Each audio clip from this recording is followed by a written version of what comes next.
such a pleasure. We have Sunita Williams with us, people. How lucky are we? How lucky are we? We're so happy to have you. Please have a seat, ma'am.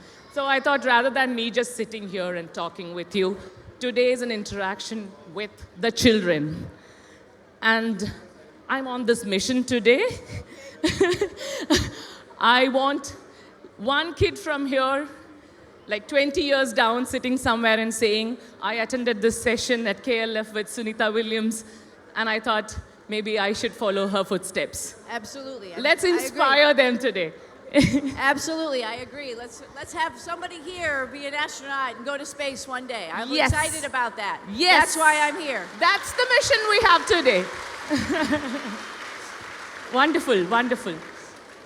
So I have some 4 pages full of questions. I don't think 1 hour is enough. But then let's start with something that I thought is completely not related to your astronaut journey, something very different. I wanted to ask you, as a student, because this is a question also from a parent here. As a student, you grew up with your father, who was a neuroscientist, and 2 elder siblings who you yourself mentioned were very smart, very intelligent. So I think you grew up in an environment which really fostered your dream, which kind of really pushed you forward in that direction. Am I right? You're right, but not necessarily in the dream to be an astronaut, just a dream to be anything I wanted to be. Yeah. That's, I think, more... Wonderful. More applicable. Yeah.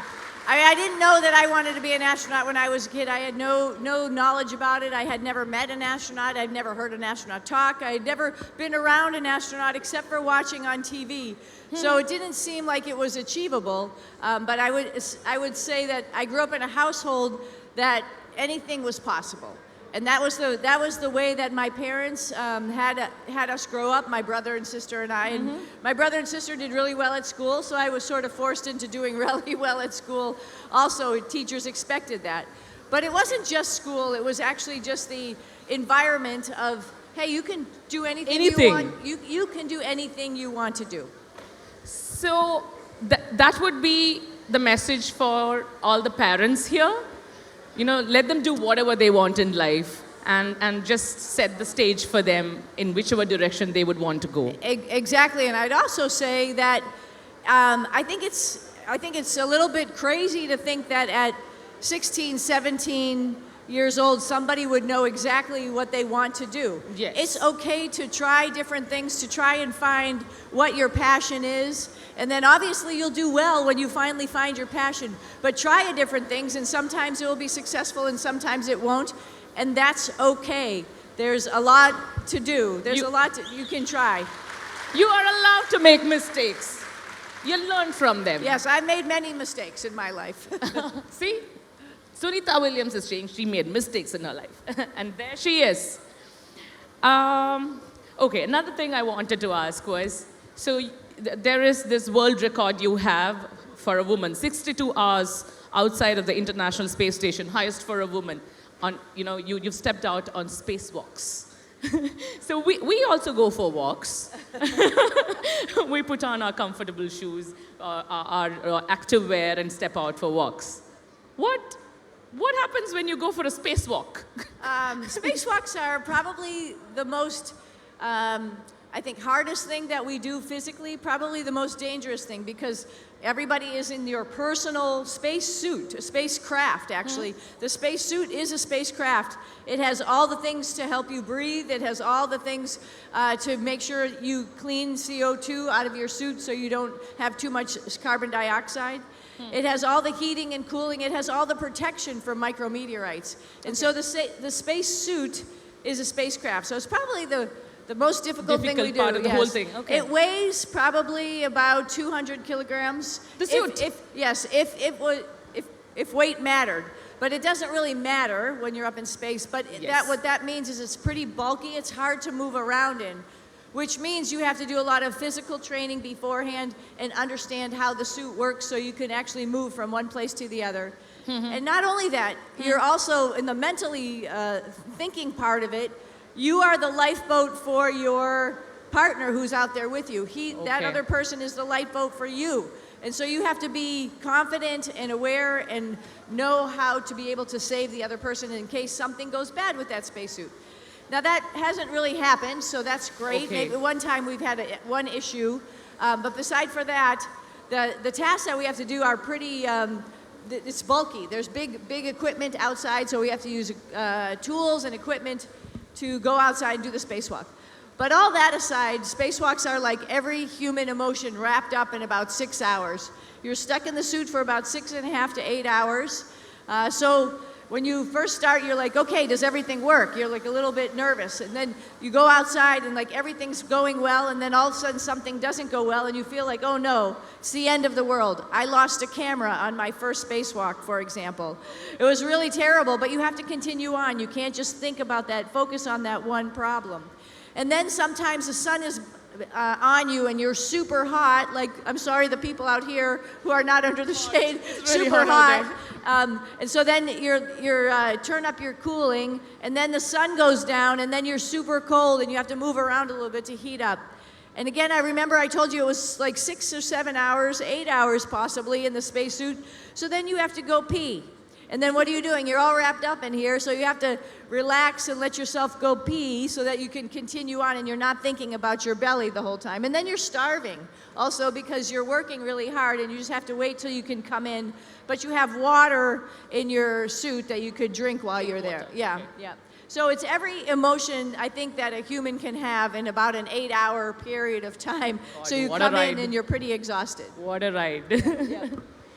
So another thing I wanted to ask you personally, on your last mission, you thought it was going to be a 1-week expedition, and then you had to stay back for 286 days.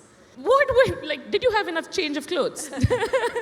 Actually, no. And it's a team effort. It's a team sport. So there were people up there who had some spare clothes, and we all, not necessarily spare, but they donate us some clothes, and we were waiting till the next spacecraft that came up that would have some clothes for us. So we share, that's what everybody does here. If somebody needs something, you share. If somebody doesn't, forgot to bring their lunch to school, you share your lunch with them, right? It's the same type of thing. So they shared their food, they shared their clothes. We were up there for a long time, but we shared our work ethic with them.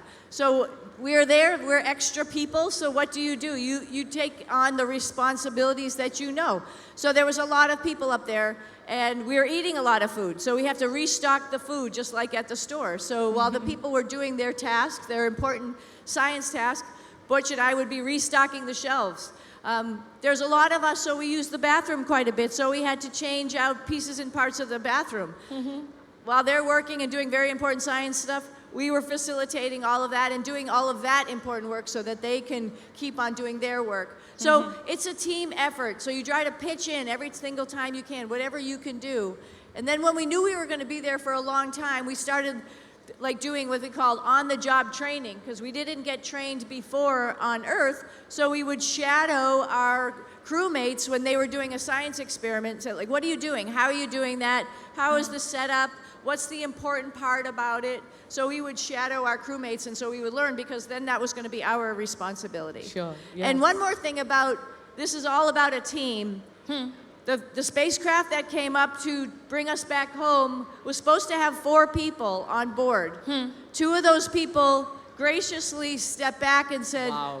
Here, let me give you my seat for Butch and Sunny so that they can come back. Wow. So that's a huge ask. It's a huge team effort, and we recognize that, and we wanted to just do as much good as we could while we were up there. Yes. I think, I wanted to ask this as a follow-up question at this point.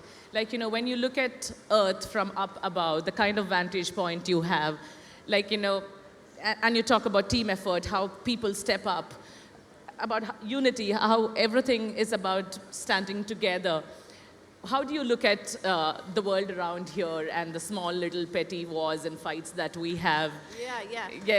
Has it Absolutely. changed the way you look at humanity? I mean, just being up in space, even for a small amount of time, if you have just a moment to look out the window, it'll change your perspective. So, I mean, every time I think I'll ask you folks here, every time you look at the ocean, stand on the beach for just a second and feel the sand in your feet, feel the wind on your face, feel the water on your feet. Think about how lucky we are to be here on this planet, and that is the feeling that you get from being in space. You look down and see the planet, not just a city, you see the planet. How lucky we are. Yes, yes. It's our one home. We should take care of it. Yes. We should work together as a team. Yes. It seems weird that we would even have an argument or a discussion that was not very favorable, because this is the one place we have to live together. So absolutely your perspective changes. Yes, yes, wonderful. Another thing that really, really excited me when I read up about you was that she's run a marathon up there. She's run a triathlon using a treadmill and a weightlifting machine to simulate the swimming portion of the triathlon. She's undergone NEMO, which is a NASA Extreme Environment Mission Operations project, where you have to live underwater, like space, water, earth. She's conquered them all already. The kind of physical fitness, I don't know if it's rude to ask you, but then I believe this is like a change that happened by spending time. No, they say so? I don't know. No, okay. But okay, then that aside, the kind of physical fitness that is required, along with the mental strength that is required. Can you kind of elaborate on that? Because future astronauts would know that. I do think physical fitness is really important, and it's always been part of our lifestyle. My parents are both very physically active. Even when they were 80, years old, my father would always go for a walk. And this is the way we sort of grew up, always knowing that, it's part of your everyday routine.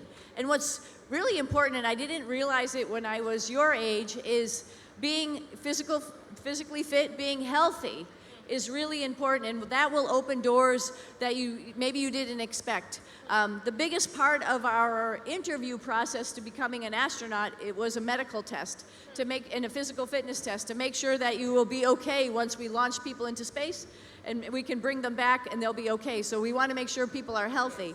So that is one of the biggest things I think could be a hurdle when you're having opportunities in the future. Make sure that you're in physically good shape and you can take on any challenge that you need to. Yes, be ready. Be ready. Yes. We have more questions, but then I believe Sunita has planned a video for all of us today. Maybe we'll take a look at that and come back? If that's okay. I'm going to sort of narrate it, if you don't mind. It's a really great time to be in the space business. I hope all of you are excited about it. Specifically here in India, there's a lot going on right nearby here in southern India, which is really incredible. But all over the world, our space agencies are all working together to get people up to the International Space Station. And then on the heels of that, because of the foundation that we have created and the science experiments that we've done, we're going to take it a step further and go back to the moon sustainably and hopefully be living on the moon sustainably in the next 5-10 years. And that will inform us of how we're going to live and work and what are the difficulties when we start to go further away from Earth onto Mars. And so it's really an exciting time, not only in the agencies that are working space, but also companies. There's tons of companies out there that have pieces and parts of spaceflight, human spaceflight. I was on the commercial crew program, so that's commercialized spacecraft that are taking people to space. A commercial spacecraft, Axiom 4, took Captain Shukla to space. Unfortunately, I just missed him by a couple months. It would have been wonderful to be up there with him. But we're taking more and more people to space to change that perception, to allow people to see the perspective that we saw in space. And that is what I would like to share with you in the video. Wonderful. So in the video, there's 3 spacecraft that can take people to space. The Starliner, which will get there. It had a couple problems, but it will be taking people to space in the future. The Dragon and then the Russian Soyuz. And I'll talk a little bit about it as we play the video. Does that sound good? Sure, sure. So we'll Can watch we it. have the video, please? I'll watch it and narrate. So Don with Don Pettit and his crewmates, Alexei and Ivan. And now a third spacesuit, the Dragon, the spacesuit. Nick and Alex, now I remember only two of them getting ready to go to their spacecraft. So we launched in June of 2024, Don in September of 2024, and then Nick and Alex in October. We all walk out with our spacesuits, say goodbye to our families, say thank you to the management who got us ready to go, all the leadership on the space agencies that got us ready to go, and then we're off to the spacecraft. Like I mentioned, we're there for a couple hours while they get the spacecraft and the rocket ready, and then it's time to blast off. 3 different rockets. On the left, one big, huge engine. In the center, I think there's 27 engines. And then on the right, 9 engines to get us out of gravity and into space. All of these spacecraft take about 10 minutes approximately to actually get to space and do this thing called staging, where the spacecraft come off of the rocket and then they fly by themselves. The trajectory to get to the space station, though, is again different. So for us on the far left, it was about 25 hours before we docked to the space station. For the Soyuz, it was about 6 hours. This is staging as the spacecraft is going from the rocket. Here we are docking, the Starliner is docking to the space station right here. And then the Dragon, it took another 25 hours for them to get to the space station. You can see some displays, what the crew members are seeing inside as well as outside. This is the display for the Soyuz. That's the Soyuz spacecraft coming into dock right there with a docking cross to dock. And then Dragon coming in to dock. You can see their modern displays. So all sorts of new technologies. People can be part of all of these things that I'm talking about. There's many people working on all of this. And then we dock to the space station and we come in through the hatch and it's a good day. Here in the room, big hug. 20 million. Thank you. A lot of crazy hair. And followed shortly behind by. And Butch and I docked to the front, the very front of the space station. And you can see already there's 9 of us. This is what I was talking about, was there was a lot of people eating a lot and going to the bathroom quite a bit. And then Don and his crewmates docked to the Russian port, the Russian door.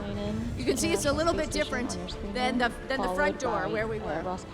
So Don, Ivan, and Alexei come in, and now there is, 12 of us up on the space station. Again, a lot of food we're eating.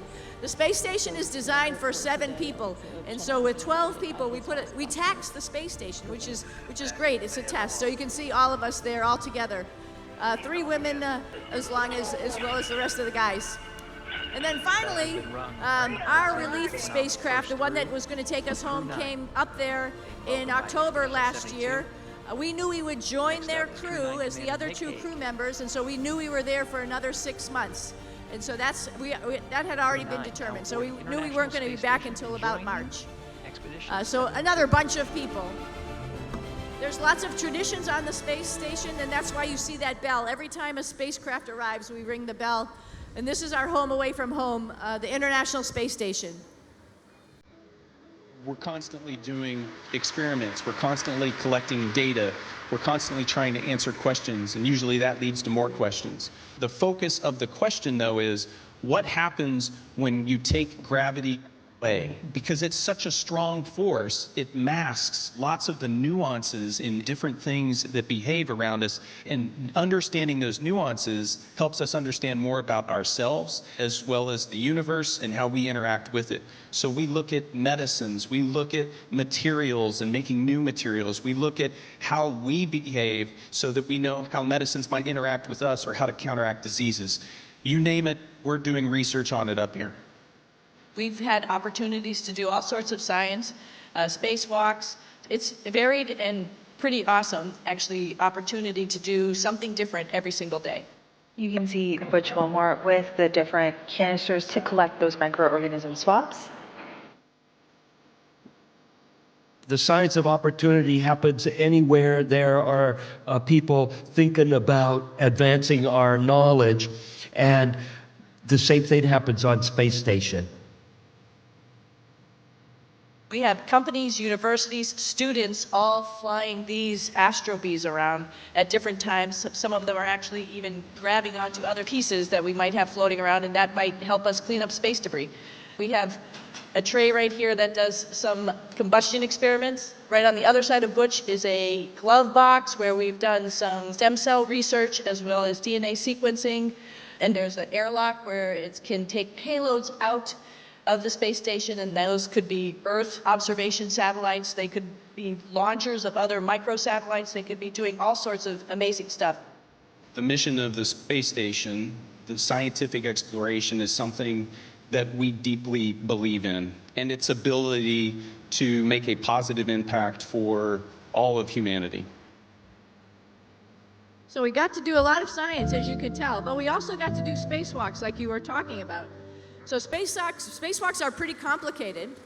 We actually had the opportunity to do 3 of them. The first one our Russian colleagues did, Ivan and Alexei. So take a look at the spacesuit. Their spacesuit is pretty cool because you open a door, you jump in, and then you close the door behind you. Their task was to throw away a little bit of trash.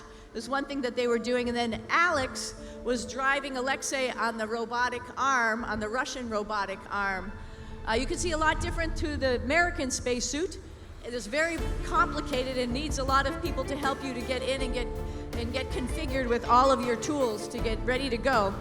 So our first spacewalk was in January, and it was myself and Nick, and we went out and we changed a box probably about the size of this speaker right here.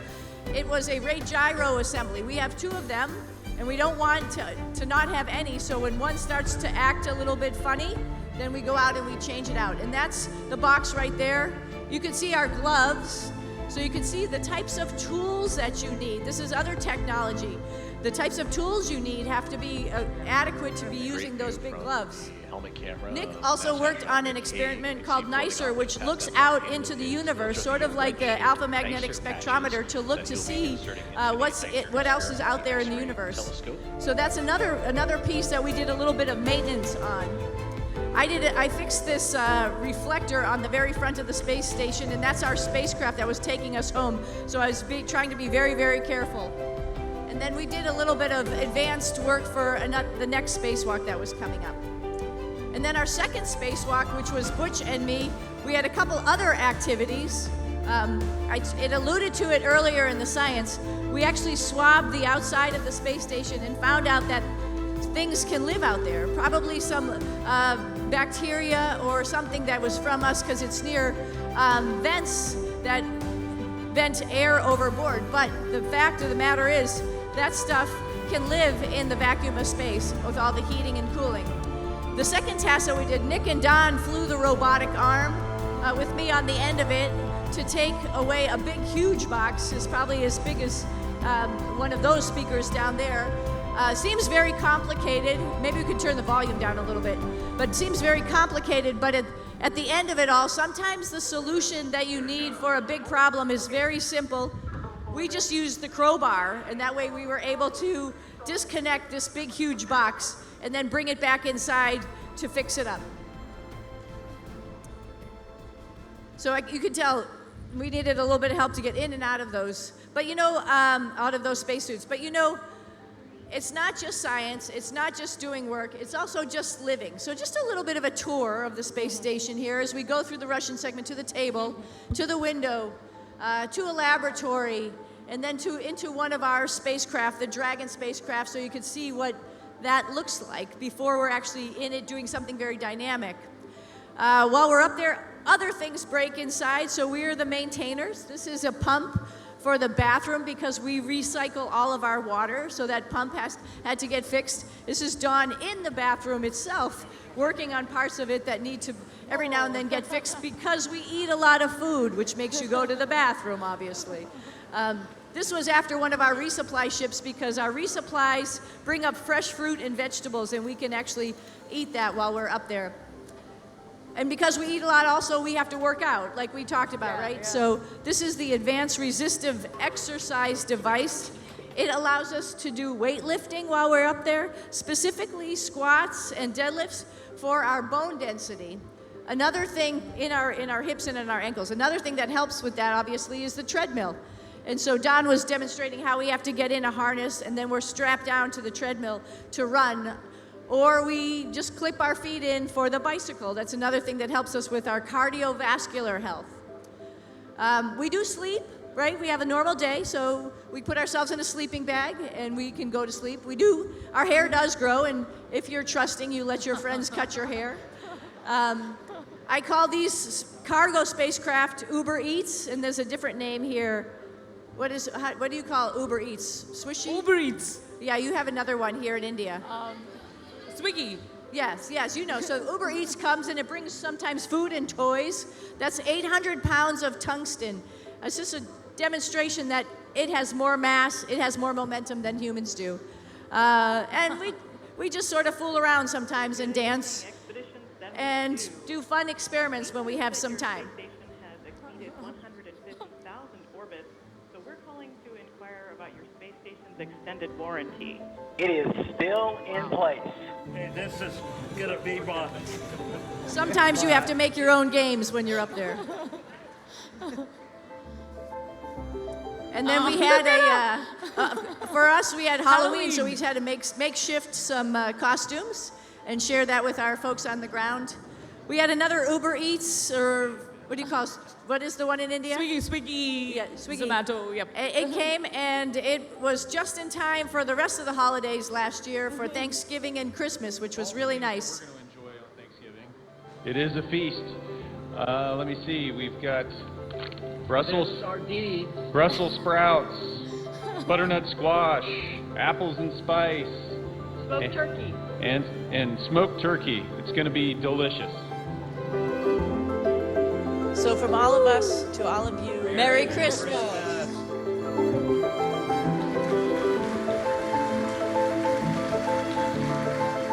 We celebrated Russian Christmas as well, and you know, time was going on, so we were all getting a little older, and every now and then we had birthdays. Happy birthday Oh, birthday in space. Somehow we made a space cake. I'll tell you about that later. ready more with peanut butter honey cake. So I was talking about going to the beach and appreciating the land. So not only here on Earth, but in space. Sometimes you just got to take a moment and look out the window.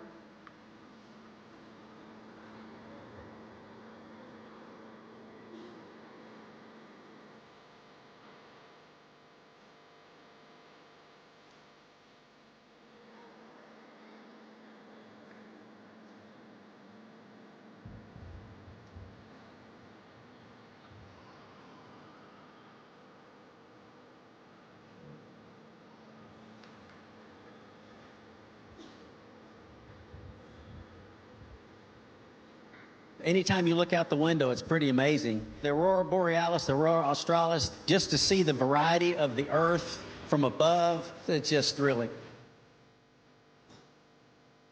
We were super lucky to be there because we would have missed this aurora, not this summer as well, but last summer was just incredible.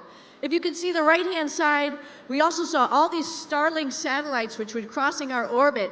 That's absolutely new in the last 10 years, so the space technology is just incredible to get communications all over the world. But we also saw, as well as aurora hurricanes, as they were coming across the Atlantic Ocean. Don was able to take pictures of the Milky Way with a makeshift way to track the stars versus seeing them blurred. That's the first time we were able to do that, as well as the first time we were taking pictures of lightning, where we were able to see red jets and blue jets and red stripes coming out of the clouds. Pretty cool to see that energy not only going down to the Earth with lightning, but also coming up.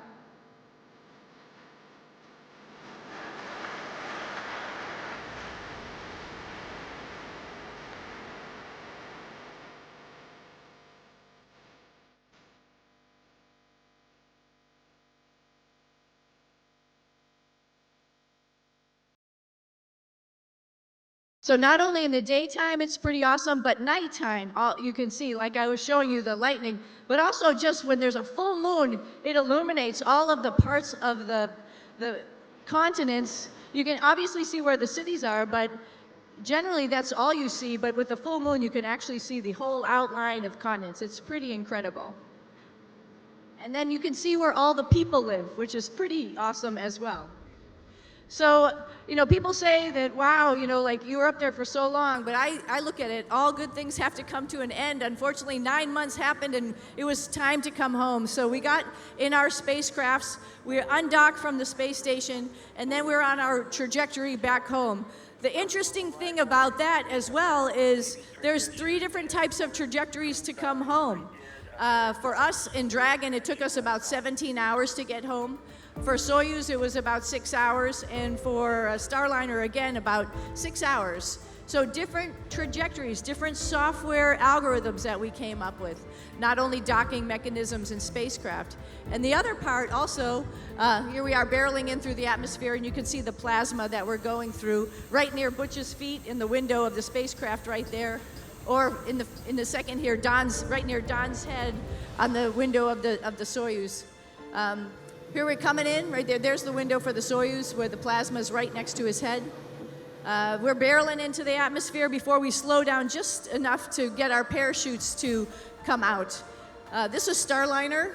As it was coming back, it has 3 parachutes. It lands on land in the desert, and so it uses airbags. So one way to solve the problem of how to get people back to Earth is the way the Starliner had chosen, with airbags and parachutes.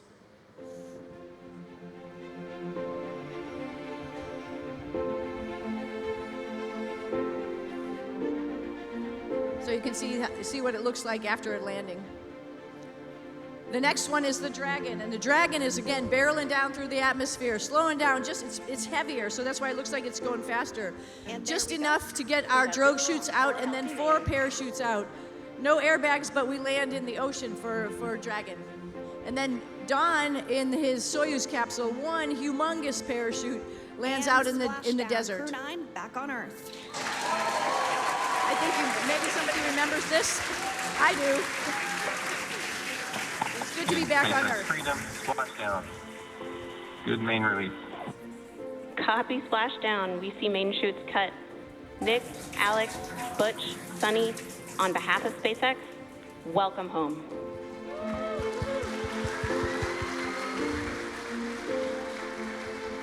We had some friends, some dolphins come visit us. Don heard about that, and he said, hey, I want some dolphins. But I think he forgot that he was landing in the desert, so I think instead he got a couple camels to come visit. A little bit of a soft landing out in the steppes of Kazakhstan. 590 days in space on 4 space flights.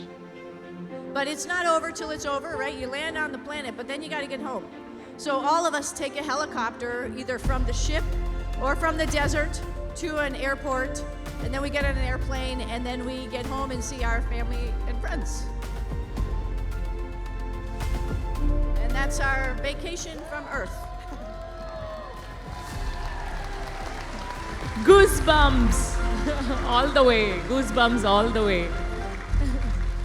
Respected Sunita Williams, ma'am, congratulations on your retirement, and for inspiring students like me, I would like to ask you that which habit should each student start if they want to have a job in this field or they love this field, and what could a middle class family do to manage the expenses for their education? Thank you. Okay, great question. I was from a middle-class family as well. My father, of course, came to the United States, started really with nothing. My mom also. She didn't even go to college, but she made her figure out her way. We knew that money was tight in our family, so we were very conscientious about going to university and making sure that we did as good as we could, making sure that we were athletes, and so that might have helped us also get to university. So we all knew that we had to go to university. My father that's the Indian way, right? So we were all on that path, just trying to figure out what we were going to do. And yeah, going to university is expensive, but there are ways to help offset that with either scholarships or work programs or co-op programs with companies. Anyway, so that's step one. If you would like to be in this field of space, it is the time. It is so exciting. If you do anything that helps human beings live on Earth, that's exactly what we need to have human beings live in space. As you can see, there's clothes, there's food, there's science experiments, there's rockets, there's spacecraft, there's parachutes, there's software. So whatever you are interested in, not only that, I wanted to be a veterinarian. We had animals up there too. We had fish when I was up there. We had spiders. Not that you need to be a veterinarian to do that, but the love of animals is also there as well if you're interested in any of those fields. So whatever you do something that you love and you will be successful in it. Be part of a team. Be a follower. Know how to be a follower and change the toilet paper roll, you know, or whatever you need to do. Be part of that team. Be the leader of a team. So those are all the things that we're looking for when we're looking for astronauts. So I think anybody in this room can do it. You just have to put your head down and just go for it. It's not going to happen tomorrow. It's maybe going to happen in 10, 15, 20 years, but it will happen, and I'm excited for your future. Asking for the less intelligent ones here, is it more important to be curious or is it more important to be intelligent about this whole? Oh, wow. I think it curious for sure. For sure? For sure. We Absolutely. Be curious. A go at this, people. Yeah. Great, great. Next, who else? Who else? Yes. Hi, Ms. Williams. My name is Hera, and I'm really honored to meet you right now. And from your life, it actually makes it really hard to stick with one question, but I'll stick with one. I know. Yeah. So you are one of the most inspiring personalities in the world, inspiring millions, especially women. But who has inspired you? And like, what qualities in a person inspires you? Wow, it's a good question. It's a great question.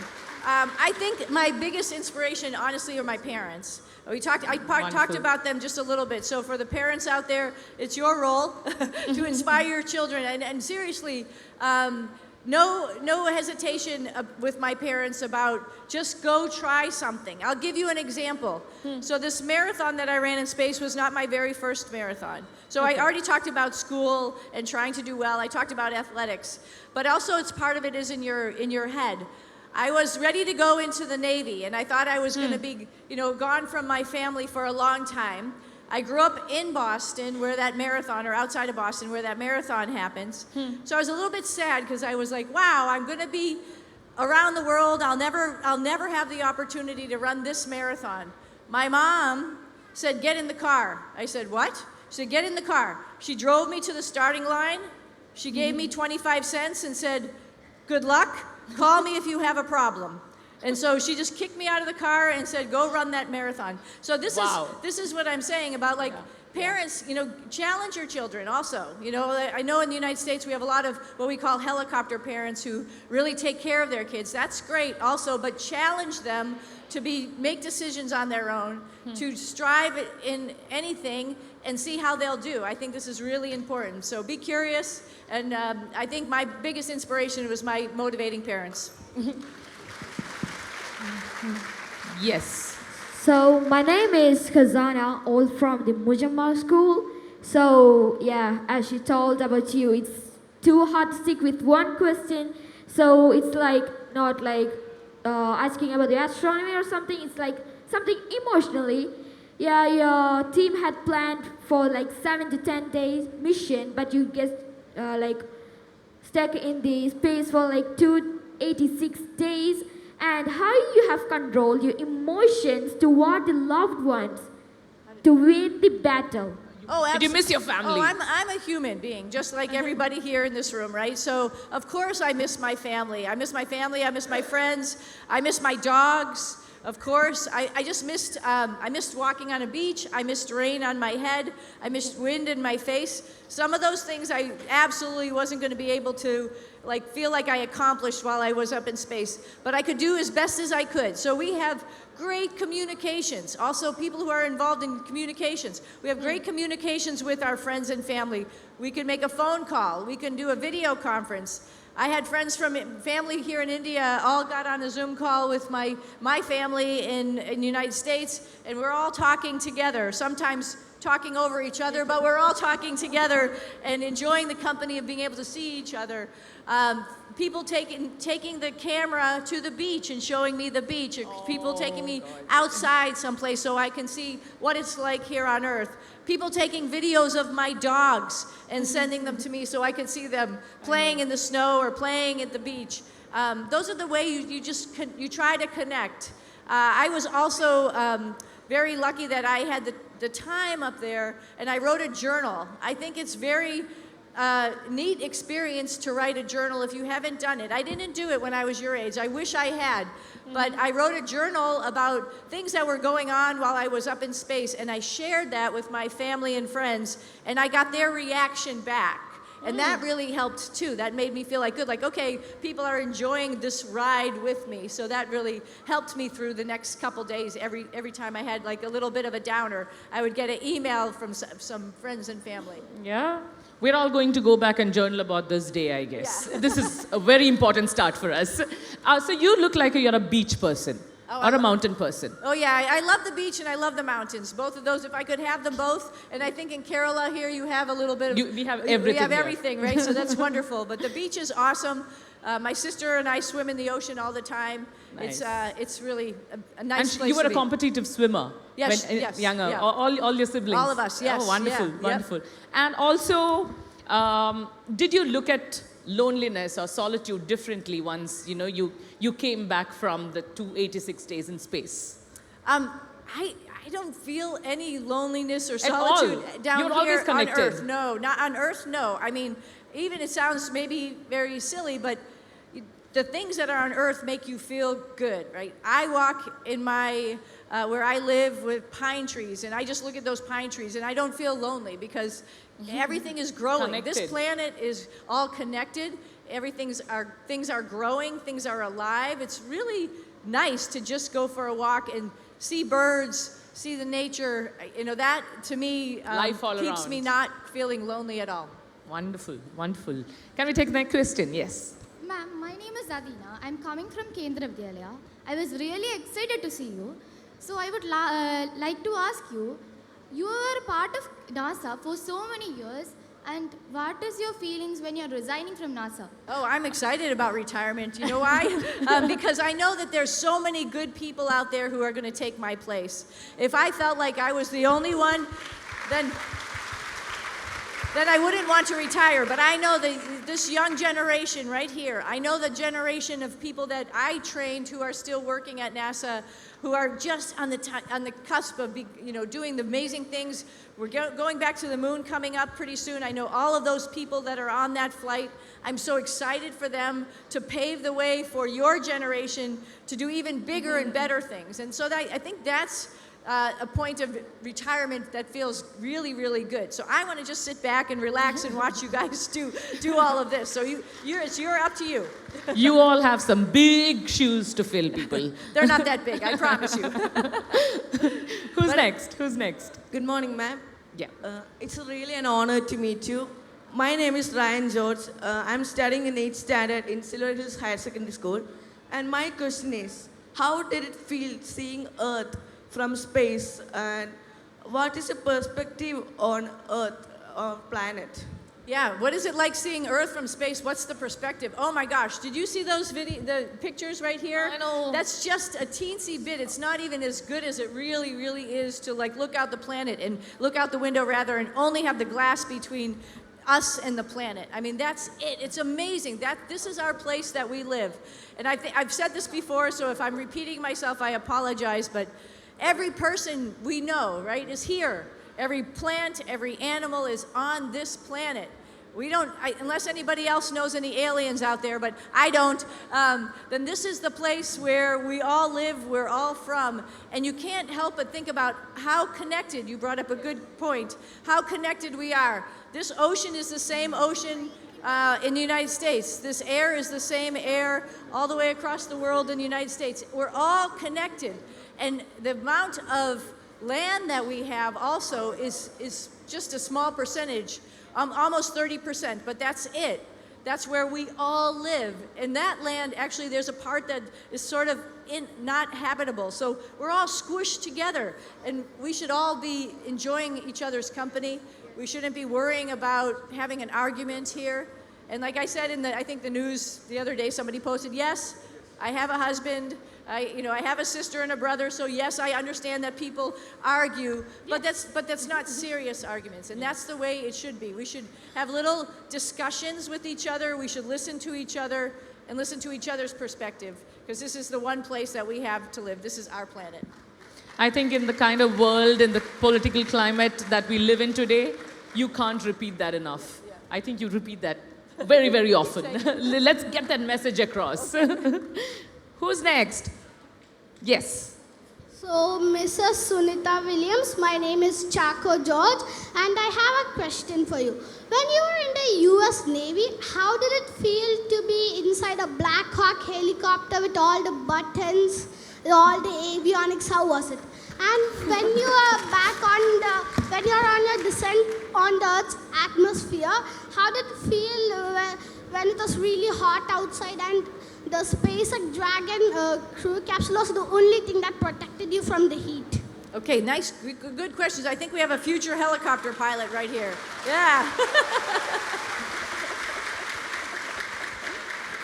I feel so lucky to have been a helicopter pilot. What a neat view of the Earth. I always thought it was the best view of the Earth until I went to space, because you're zipping across the Earth pretty low, and you can see plants, you can see everything just as you're over the treetops.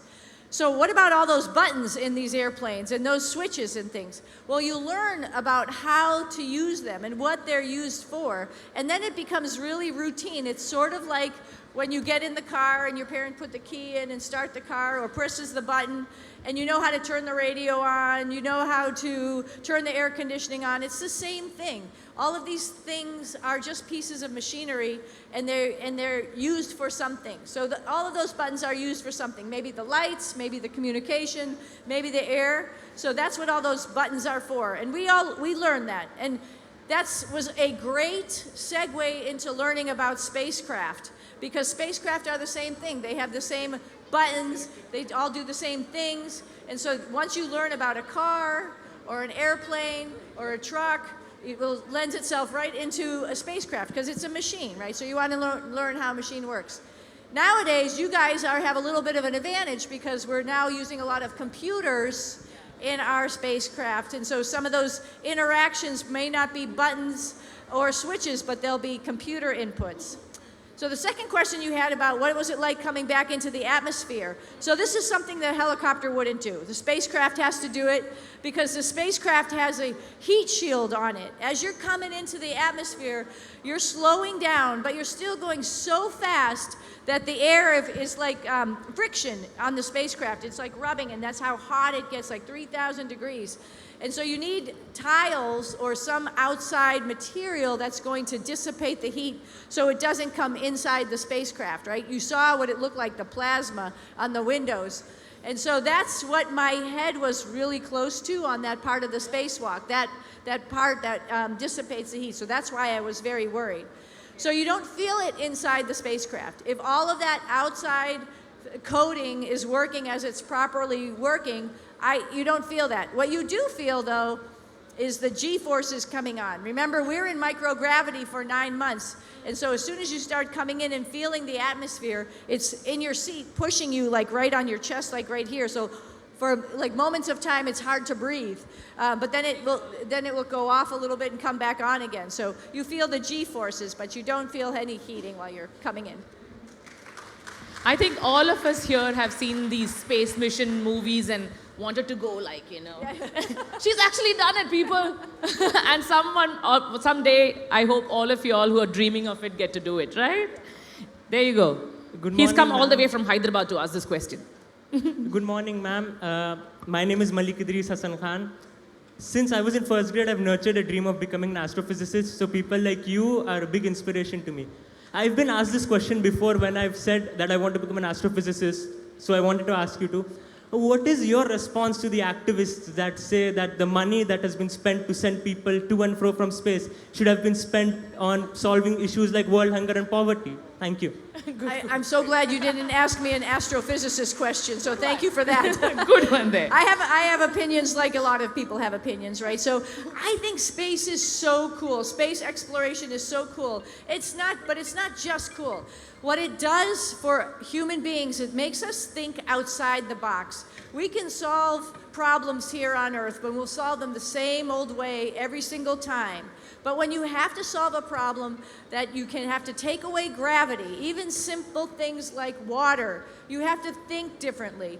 You know, the system we have, I don't know if I almost dare not to go into it, but our water system, we purify that system so that it takes all of our sweat, it takes all of our urine, our pee, and it cleans it, and that is how we get our drinking water. Yep. Some of that technology, just because we were forced into figuring this out, has come back to the planet and has helped people in disaster areas figure out how to clean dirty water so it becomes drinking water.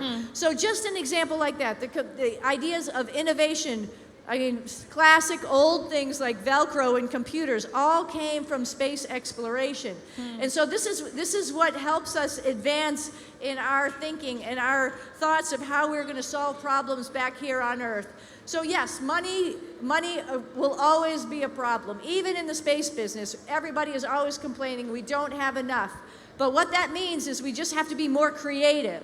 And how to get even more creative is having to think outside the box. And space exploration is a forcing function to make us think outside the box. You have your answer. Who's next? Okay. Good morning, Good Mrs. morning. Sunita Williams. I'm Aisha Zahra of grade 6 of Global English School, and I have a really good question to ask you. What code do you live on right now? Wow. Gosh, that's tough right off So the bat. many. Yeah. You know, like there's two of them I think that are.